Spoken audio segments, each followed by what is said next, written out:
Good day to all you friends out there. This is Matthew Mellor, and today I'm talking about the fact that I'm on my third day of a citrus orange juice fast. And some people out there might say, why are you doing this? Why are you being so intense? Well, I just see it as a way of being more organized and clean and simple in my life. You see, the more simply you ingest foods and the less you cram inside of you at one time, the better chance that your body has to assimilate, utilize the energy that comes from that food and the nutrients without confusion and creating fermentation, which leads to acidosis, which leads to swollen joints, arthritis, a host of other issues. Any disease-like symptom you have in your body, although it gets coined with a disease name, it's generally just acids creating an acidic environment, and all it is your body, the symptoms of your problem. Let's just use strep throat. It's cold season. People are going to start getting strep throat, lots of coughing, lots of bacteria, because everybody's staying inside in the winter. Strep throat, like all other disease-like symptoms, is nothing but an acidic environment in your body that creates an immune response. Now, here lies the problem in our current situation when we do have strep throat. We generally don't want to hold on to strep throat for such a long time because that can lead to other hosts of issues. But I have a solution to the pollution that's invading your body and creating stagnation and leading to a host of other issues.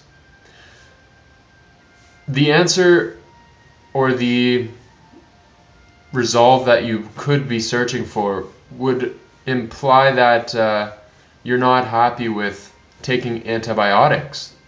And I applaud you for that. Honestly, I applaud you for that because antibiotics are nothing but immune suppressors. That's right. So when you have an allergic reaction like a rash on your skin or pus in your throat from strep throat, that is only your body sending white blood cells and antibodies to actually go and combat the inflammation that is occurring there.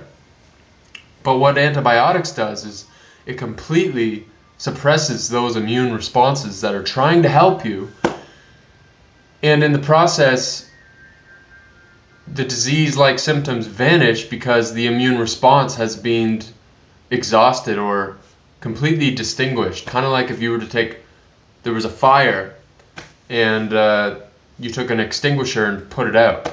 Well, the fire was actually there as an immune response in an alarm system to help you avoid further damage to this area. And I know because I've had strep throat several times in my life, but it was when I quit eating dairy and grains and oats that it vanished. Meat took longer for me to completely give up, but now I have no issue. In fact, I'm repulsed by the thought of, or the smell of, the possibility that that animal was alive no more than the longer the meat goes without eating, the more decayed it becomes, the less nutrient, less less of a life force is actually in the food, leaving you with less energy to digest the meat. You use more energy to digest the meat, and your systematic energy gets backed up. So then you're looking at energy being lower because of digestion and utilization, because your liver has to use all those materials, break them apart, and then reassemble them. But if you right now started eating a living foods diet of balanced vegetables and fruit, that would give you such a life force. And sure, you could supplement with meat once a week. I'm not saying change your life overnight.